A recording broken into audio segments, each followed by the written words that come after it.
Okay guys, welcome back to, guys and girls, welcome back to the Postie charity build for Make-A-Wish Foundation. Hope you enjoyed the last couple of videos. I'm just going to do a bit more today. We're just going to strip out this section.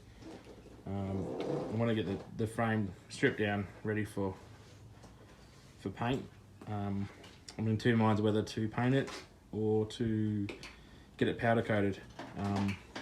I've got this equipment here to spray it and do everything, or I can use rattle cans, which is what most guys and girls will be using. So I'll think about that a bit more. We'll get to that when we'll cross that bridge when we get to it. Anyway, this is the stand, center stand, side stand.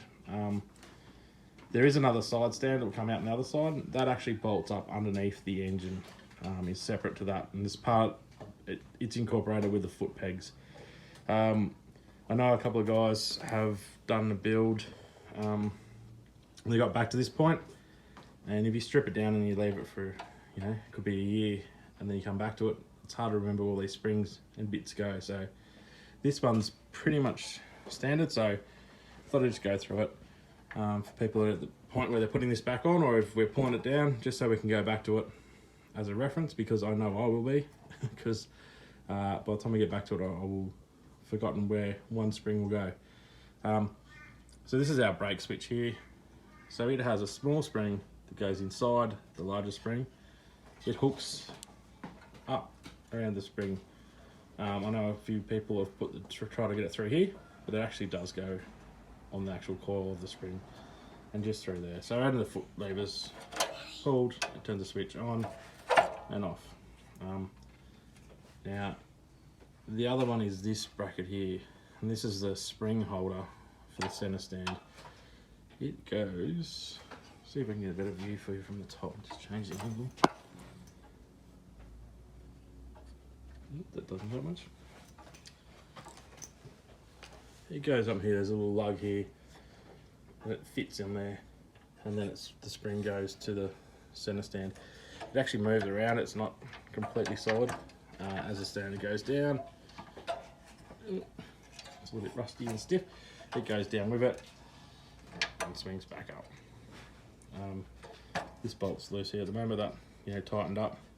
There's a rubber boot that goes over the top of the brake arm lever, and that will go through to the back brake. This spring goes here. You can probably hear some grunting in the background. I've got my other little helper in here. Hello. Hello, this is Cecilia. Hey, can you just Sorry. There you go. She's working on her projects. So that rubber boot goes over the top of the brake lever.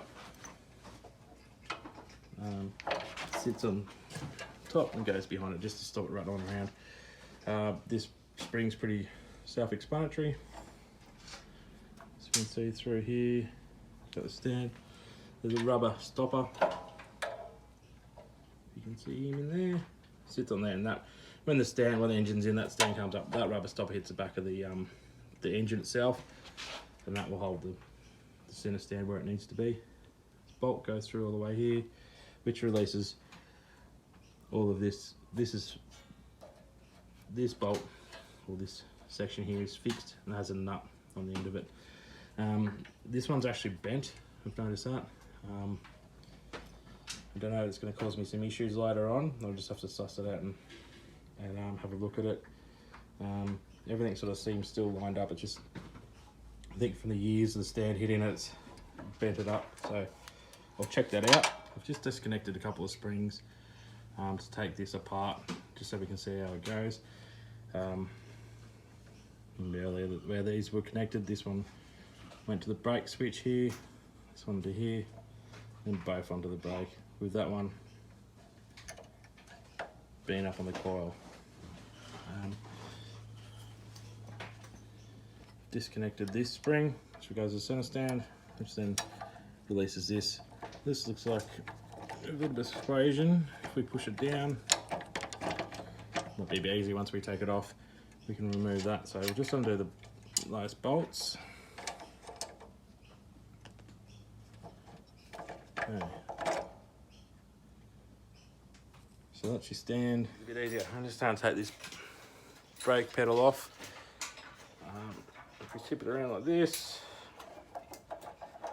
a bit of wiggling. Little rubber. It's been a bit stiff as well. There we go. Okay. So these are the things I find when I'm doing a build that I get to and I'm like, why? Oh, how does this go? I've forgotten how it goes. So this is the rubber bit. As you can see, it hooks over there, and that's where the other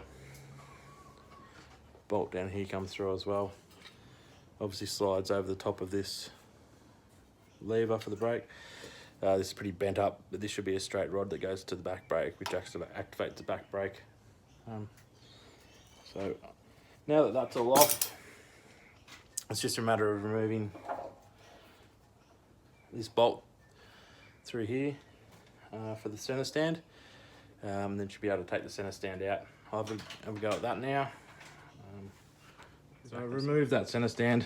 So I won't try and make it too dizzy. The bolt itself was slightly bent, a lot of wear and pretty toast. I'll probably have to get another one of these. Took a bit of force to get it out. Had to turn the bolt until I sort of found an area where I could turn the bolt and it was free, and then I could punch it out a bit, give it a more wiggle, punch it through. I left the nut on the bolt head so that I could hit that with a hammer without damaging the thread. And then when I got to the point where I could no longer hit the nut head, I just hit here. I just used a punch that I use for taking out bearings and etc. Just punched it through. So you can see this is bent. I can't do too much about that one. I'll try and straighten it. But this, I might be chasing a new one. Another just handy tip, and I have my beautiful assistant here to help me with this one. Hi. Is if she holds the bag for me. Hold the bag out. You can put them in for me. I'm just going to put all the springs, nuts and bolts from, you know, they're all lying on the ground here. I'm just going to grab all the bits for this section. Just hold them. Put them in the bag. There's still a ball. Okay. This one. Put them in the bag. That way, when I come back to doing that, put it in, or cleaning or painting those parts, they're all together. All right, I hope you enjoyed it. I hope that's helped someone. And subscribe to me as well. yes, and hit the subscribe, as my daughter says. And I hope someone is at that point or is going to be at that point soon, and that could help them, because it's just a good reference to have something that's